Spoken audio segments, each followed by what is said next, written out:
السلام عليكم ورحمة الله تعالى وبركاته. نحمده ونصلي على رسوله الكريم أما بعد. فقد قال الله تعالى في كلامه القديم والفرقان المجيد: أعوذ بالله من الشيطان الرجيم. يا صاحبي السجن أأرباب متفرقون خير أم الله الواحد القهار. آمنا بالله صدق الله مولانا العلي العظيم. اللهم صل على سيدنا محمد طب القلوب ودوائها وعافية الأبدان وشفائها ونور الأبصار وضيائها وعلى آله وصحبه وسلم. மேலான பெரியோர்களே, சகோதரர்களே, அல்ஹம்துலில்லாஹ், அல்லாஹ் நமக்கு ரமதான் நோன்பை தராவிகை இலவாக்கி தந்து கொண்டிருக்கிறான். சிரமம் இல்லாமல் நிம்மதியான முறையில் வணக்க வழிபாடுகளை நிறைவேற்றி வருகிறோம். இந்த ரமதான் மாதத்தினுடைய முதலாம் பத்து நிறைவு பெற்று இரண்டாம் பத்தினுடைய முதலாம் நாளில் அல்லாஹ் நம்மை ஒன்று கூட்டிருக்கிறான். அல்லாஹும்ம ஃபிர் லனா துனூபனா வ ஹதாயானா குல்லஹா யா ரப்பல் ஆலமீன். எங்கள் இறைவா, எங்களுடைய சிறிய பெரிய எல்லா பாவங்களையும் மன்னித்துக் கொள்வாயாக, அகிலத்தாரை இரட்சிப்பவனே என்று நாம் துவா கேட்டவாறு இருக்கிறோம். தொடர்ந்து மஃபிரத்துக்காக நாம் அல்லாஹ்விடத்தில் துவா கேட்க வேண்டும், தௌபா செய்யக்கூடியவர்களாக இருக்க வேண்டும். சூரா யூசுஃபை நம்முடைய ஹாஃபிஸா அவர்கள் நேற்றைய தினம் மிக அருமையான முறையில், அழகிய முறையில் ஓதி காண்பித்தார்கள். காரணம், அது அஹ்சனுல் கஸஸாக இருக்கிற காரணத்தினால பல்வேறுபட்ட படிப்பினைகள், அறிவுரைகள், நல்லுபதேசங்கள் யூசுப் அத்தியாயத்தில் இடம்பெற்றிருக்கின்றன. அதில் ஒரு பகுதியை நேற்றைய தினம் பேராசிரியர் அவர்கள் அழகான முறையில் எடுத்துரைத்தார்கள். அதில் ஒரு முக்கிய விஷயம், யூசுப் அலைஹிஸ்ஸலாம் அவர்கள் சிறைச்சாலையில் இருந்தவாறு சிறையில் அடைபட்டிருந்த இரண்டு சிறை கைதிகளை பார்த்து பேசுகிறார்கள். அர்பாபும் முத்தஃபர்ரிகூன கைர்.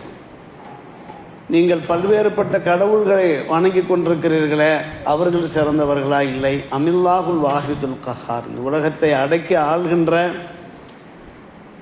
ஓர் இறைவனான அல்லாஹ் சிறந்தவனா என்கிற கேள்வியை எழுப்புகிறார்கள். யூசுப் அலைஹிஸ்ஸலாம் அவர்கள் அந்த கேள்வியை எழுப்புகிறார்கள். யோசித்து பார்க்கிறோம், யூசுப் அலைஹிஸ்ஸலாம் 7-8 ஆண்டுகளாக சிறைச்சாலையில் அவர்கள் சிரமப்பட்டு கொண்டிருக்கிறார்கள், வாட்டத்தோடு இருக்கிறார்கள். தேவையில்லாத ஒரு குற்றச்சாட்டினால், அபாண்டமான ஒரு குற்றச்சாட்டினால் சிறையில் அடைக்கப்பட்டு நொந்து போயிருக்கக்கூடிய அந்த சந்தர்ப்பத்திலேயும் கூட தங்களுக்கு கிடைக்கின்ற அந்த இடைவெளியை பயன்படுத்தி கொண்டு அங்கே மக்களுக்கு தாவத்து செய்கிறார்கள். சிறை கூடத்திலே தாவத்து செய்கிறார்கள்.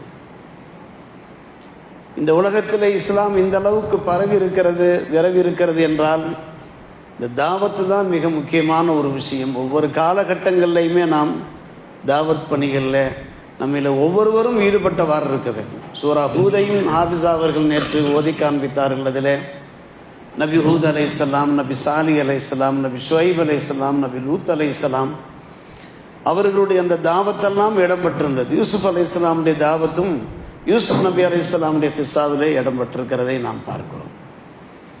அன்பு சகோதரர்களே, பெரியோர்களே, ஒவ்வொரு காலகட்டங்கள்லையுமே நாம் நம்முடைய குடும்பத்தினருக்கு நல்லது ஏவி தீயதை தடுப்பவராக இருக்க வேண்டும். அண்டை அயலார், உற்றார் உறவினர்களுக்கு. காரணம், குர்ஆனிலே பல இடங்களில் நம்மை பார்த்து அல்லாஹ் பேசுகிறான். உது இலா சபீரி ரப்பிக்கு பில் ஹிக்மத்தி வல் மௌஇதத்தில் ஹசனா. மதிநுட்பத்தோடு, விவேகத்தோடு நீங்கள் உங்களுடைய இறைவனுடைய பாதையின் பக்கம் தாவத்து கொடுத்தவாறுங்கள். நல்லவர்களை பற்றி அல்லாஹ் பேசுகிற போது யஅமுரூன பில் மஅரூஃப் வ யன்ஹவுன அனில் முன்கர். அவர்கள் நல்லதை ஏவி தீயதை தடுப்பவர்களாக இருப்பார்கள். நீங்கள் ஒரு சிறந்த சமுதாயமாக திகழ என்ன காரணம் என்று கேட்டால், நீங்கள் நல்லதை ஏவி தீயதை தடுக்கிறதுனால தானே என்றெல்லாம் அன்பான பெருமக்களே, குர்ஆனிலே பல இடங்களில் தாவத் பற்றி அல்லாஹ் சொல்லி கொண்டிருக்கிறான். எனவே நாமும் எக்காலமும் முக்காலமும் நம்முடைய குடும்பத்தினர் தவறுகள் செய்தார்கள் என்றால் அதை நாம் தடுத்து நிறுத்த வேண்டும். நமக்கு தெரிந்தவர்கள், நெருக்கமானவர்கள் யார் எந்த தவறுகளில் பாவங்களில் ஈடுபட்டாலும் நம்மால் இயன்ற அளவுக்கு அவர்களுக்கு நாம் அறிவுரைகள் நல்ல உபதேசம் செய்வனும் நாமும் கடைபிடிக்க வேண்டும். பெருமானார் ரசூலே கரீம் ஸல்லல்லாஹு அலைஹி அவர்கள் தாவத் பணிகளில் ஈடுபட்ட போது முதலாவதாக ஓரிருவர் தான் இஸ்லாத்தை ஏற்றார்கள். ஆனால் ஹஜ்ஜத்துல் வதாவின் போது 1,24,000 பேர் 23 ஆண்டு காலத்தில் லட்சக்கணக்கில் மக்களை இஸ்லாத்தை ஏற்க செய்கிறார்கள் என்றால் அது ஒரு சாதாரணமான ஒரு தாவத் அல்ல. தாவத்தினுடைய முக்கிய அம்சம் வெறும் போதனை மட்டுமல்ல, போதனையும் ஒரு முக்கிய காரணம். அதோடு நம்முடைய பண்பு, நம்முடைய கனிவு, நம்முடைய மன்னிக்கின்ற மனப்பான்மை, நம்முடைய தயாளம், இது போன்ற குணாதிசயங்கள் மூலமாகவும் நாம் இஸ்லாத்தின் பக்கம் மக்களை நாம் ஈர்க்க முடியும். அப்படித்தான் பெருமானார் ரசூலே கரீம் ஸல்லல்லாஹு அலைஹி அவர்கள் ஈர்த்தார்கள். உது இலா சபீல் ரப்பிக்க பில் ஹிக்மத்தி வல் மௌஇதத்தில் ஹசனாவிலையும் அது பற்றி தான் பேசப்படுகிறது. நீங்கள் இதோபதேசமாக மக்களுக்கு பேசி மக்களை நீங்கள் இஸ்லாத்தின் பக்கம் வரவழையுங்கள், நீங்கள் சுபசோபனம் கூறுங்கள். நீங்கள் இஸ்லாத்தை ஏற்றீர்கள் என்றால் உங்களுக்கு பல்வேறுபட்ட நன்மைகள் இருக்கின்றன, நல்வாழ்வு இருக்கிறது. அதே சமயத்தில் நரகத்தை பற்றி நீங்கள் அச்சமூட்டி எச்சரிக்கையும் செய்யுங்கள். இப்படி பல்வேறுபட்ட நல்ல விஷயங்கள் அங்கே இருப்பதை நாம் பார்க்கிறோம். அருமை சகோதரர்களே, பெரியோர்களே, அப்படியானால் நாம் நம்மால் இயன்ற அளவுக்கு தாவத் செய்ய வேண்டிய ஒரு அவசியம் இருக்கிறது. நாம் நமக்கிடையில் ஒரு கேள்வியை கேட்டுக்கொள்வோம். அது என்ன கேள்வி என்றால், 1,24,000 சத்திய சஹாபிகள் இருந்தார்களே ஹஜ்ஜத்துல் வதாவின் போது, மதீனா முனவ்வராவிலே எத்தனை சஹாபிகள் அடக்கமாயிருக்கிறார்கள் சொல்லுங்கள். மதீனா முனவ்வராவிலே ஜன்னத்துல் பகீல எத்தனை சஹாபிகள் அடக்கமாயிருக்கிறார்கள்? 10,000 சஹாபிகள். ஒரு கணக்கு சொல்லுகிறார்கள். பாக்கி சஹாபிகள் என்ன ஆனார்கள்? எங்கே அவர்கள் அடக்கமாயிருக்கிறார்கள்?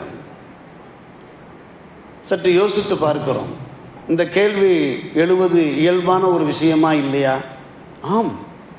ஹஜ்ஜத்துல் வதாவின் போது பெருமானார் ரசூலே கரீம் ஸல்லல்லாஹு அலைஹி அவர்கள் எடுத்துரைத்தார்கள், இங்கே வந்திருப்பவர்கள் வராதவர்களுக்கு சத்திய போதனை செய்யுங்கள், நல்ல விஷயங்களை எத்தி வையுங்கள் என்று சொன்னார்கள். அந்த சொல் இருக்கிறதே ஒரு மந்திர சொல்லும் போன்று லட்சக்கணக்கான சஹாபியருடைய இதயங்களை ஈர்த்தது. என்ன செய்தார்கள்? அந்த உரை நிறைவு பெற்ற கையோடு எந்தெந்த சஹாபிகள் எல்லாம் எந்தெந்த வாகனங்கள் எல்லாம் புறப்பட்டு வந்தார்களோ அந்த வாகனங்கள் எந்த திசையை நோக்கி சென்றதோ அந்த திசையை நோக்கி புறப்பட்டு விட்டார்கள். சத்திய போதனை செய்வதற்காக, தாவத்து பிரச்சாரம் செய்வதற்காக, தப்லீக் செய்வதற்காக வேண்டி ஆயத்தங்களோடு தங்களுடைய மனைவி மக்களோடெல்லாம் புறப்பட்டார்கள் என்றெல்லாம் வருகிறது. அருமை சகோதரர்களே, பெரியோர்களே, 8 திசைகளுக்கும் புறப்பட்டு போய்விட்டார்கள். கீழ்த்திசை நாடுகள், மேல் திசை நாடுகள். யோசித்து பார்க்கிறோம் அன்பான பெருமக்களே. அது அமெரிக்காவாக இருக்கலாம், சைனாவாக இருக்கலாம், இந்தியாவாக இருக்கலாம், இந்தோனேசியாவாக இருக்கலாம். எல்லா நாடுகளுக்கும் சஹாபிகள் வந்திருக்கிறார்கள். இது வரலாற்று உண்மை அருமை சகோதரர்களே. அதே போன்று கீழ்த்திசை நாடுகள், அது பிரான்ஸாக இருக்கலாம், அல்லது பிரிட்டனாக இருக்கலாம், அல்லது ஜெர்மனாக இருக்கலாம். எல்லா நாடுகளுக்கும் சத்திய சஹாபிகள் சென்றிருக்கிறார்கள்.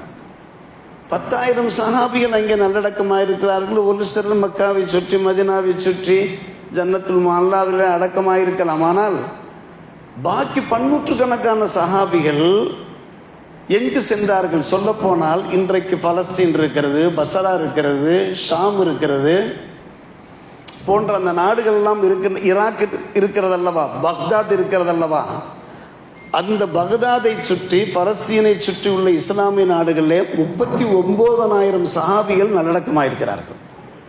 ஒரு புஸ்தகத்தில் புள்ளி விவரத்தை பார்க்கிறோம். ஜியாரா செல்கிறார்கள் அல்லவா, புனித மக்கா மதீனாவிற்கு ஹஜ்ஜு உம்ரா ஜியாரா செல்லக்கூடியவர்கள் இருக்கிறார்கள்.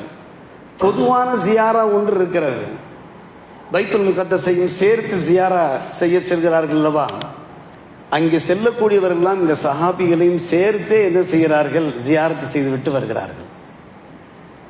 ஒவ்வொரு இடங்களிலேயும் எந்தெந்த சஹாபிகள் நல்லடக்கமாயிருக்கிறார்களோ அவருடைய பெயர்கள் பொறிக்கப்பட்டிருப்பதை பார்க்கிறார்கள். அவர்களுடைய அந்த புனிதமான மன்னரைகள் முன்னிலையிலே அவர்களுடைய அந்த பெயர்கள், அழகிய பெயர்கள் பொறிக்கப்பட்டிருப்பதை பார்த்து அவர்களுக்கு சலாம் உரைத்து துவா செய்து விட்டு வருகிறார்கள். அருமை சகோதரர்களே, இவர்கள் மூலமாகத்தான் இந்த இஸ்லாம் பரவியது, நாலா பக்கம் பரவியது.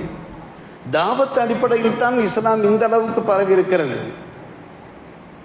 அருமை சகோதரர்களே, யூசுப் அலைஹிஸ்ஸலாம் அவர்கள் சிறை கூடத்தில் அர்பாபும் முத்தஃபர்ரிகுன், நீங்கள் பல தெய்வங்களை வணங்குகிறீர்களே, அவர்கள் சிறந்தவர்களா இல்லை அல்லாஹ் சிறந்தவனா யோசித்து பாருங்கள் என்று மக்களுடைய சிந்தனைகளை தூண்டினார்களே.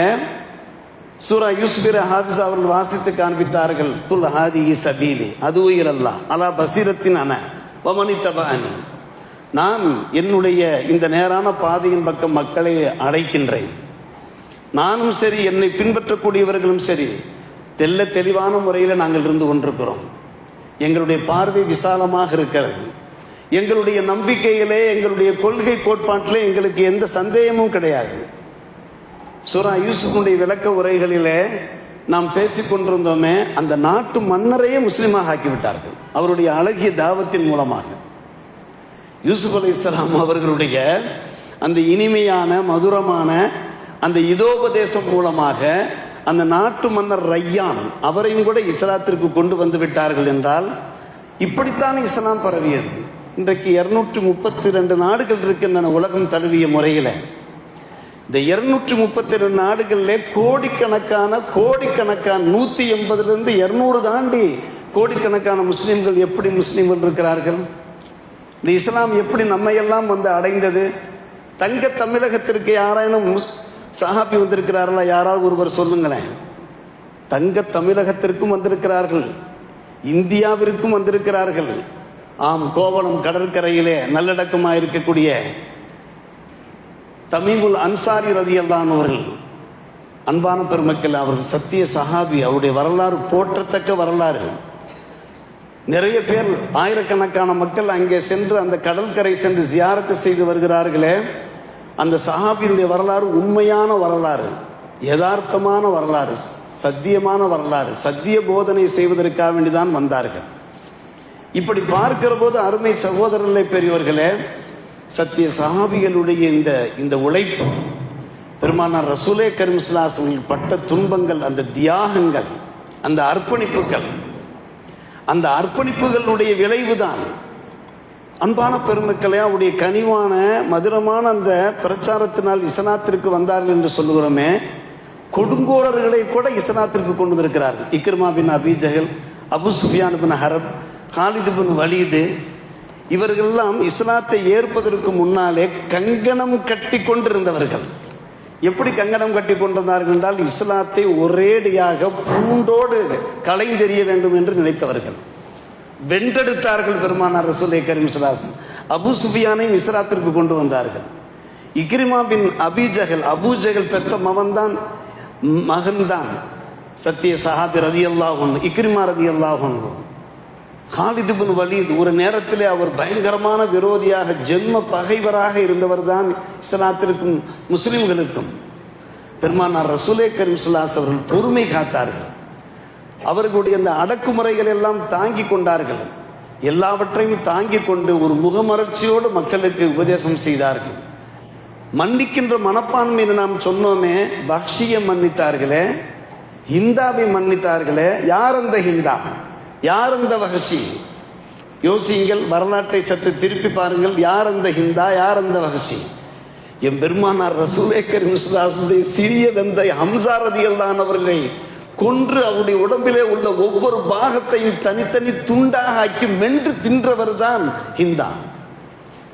அந்த ஹிந்தாவினுடைய ஏவலில் தான் வஹ்ஷி கொண்டார். அந்த ஹிந்தாவையும் மன்னித்தார்கள் பெருமானார் ரசூலே கரீம் ஸல்லல்லாஹு அலைஹி வஸல்லம். அந்த வஹ்ஷியையும் மன்னித்தார்கள். மன்னித்ததின் பரக்கத்தினால் அவர்கள் இஸ்லாத்தை ஏற்றார்கள்.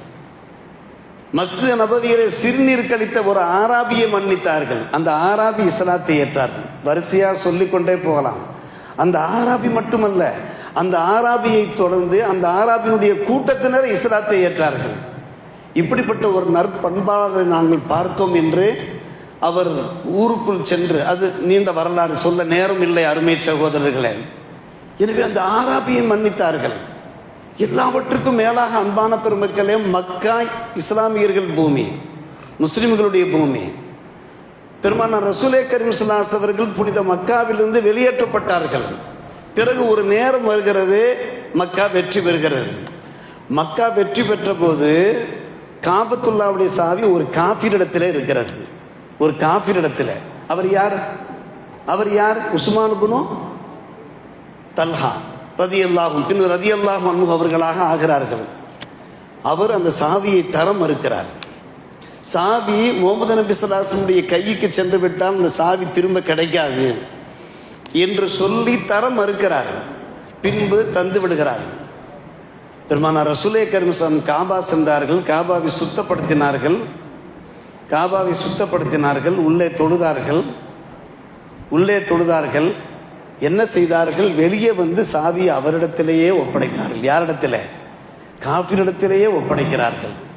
ஒப்படைத்து சொன்னார்கள், காலமெல்லாம் நீங்களே வைத்துக் கொள்ளுங்கள், உங்களுக்கு பின்னால் உங்களுடைய சந்ததிகள், உங்களுடைய வாரிசு தாரிதத்தன் அருமையான வாசகங்கள் தப்சீர்களில் இடம் பெற்றிருக்கிறது.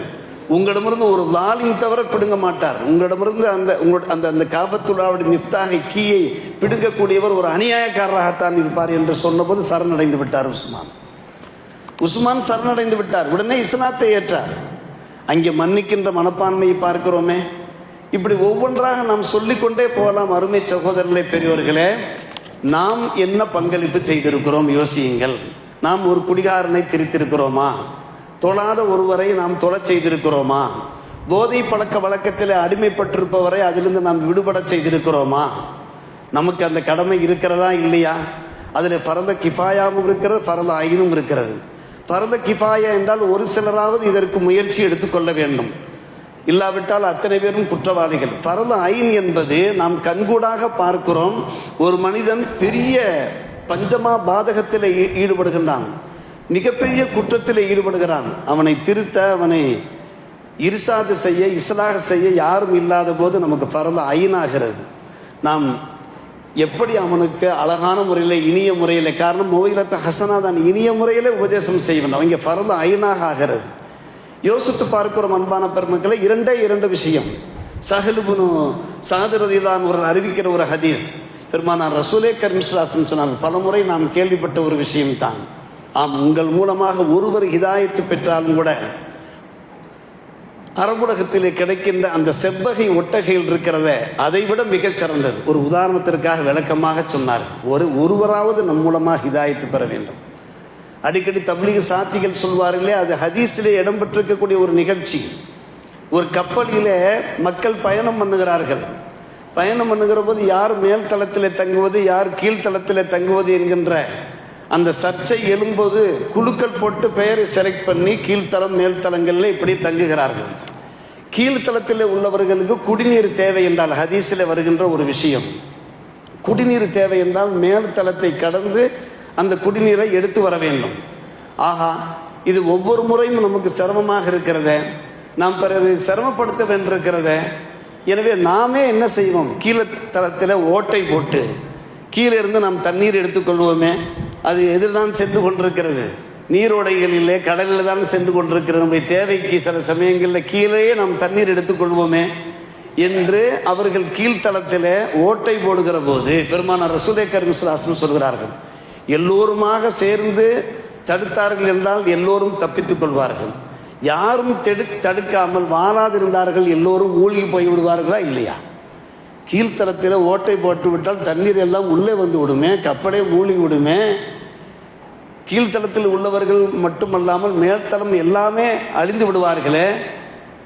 எதற்காக இந்த உதாரணத்தை சொல்கிறார்கள் என்றால், அல்லாஹ்வுடைய சட்ட வரம்புகளை எவர் கடைபிடிக்கின்றாரோ, அதே போன்று சட்ட வரம்புகளை யார் கடைபிடிக்காமல் மீறுகிறாரோ அவருக்கு உதாரணம் என்று கூறுகிறார்கள் பெருமானார் ரசூலே கரீம் ஸல்லல்லாஹு அலைஹி வஸல்லம்.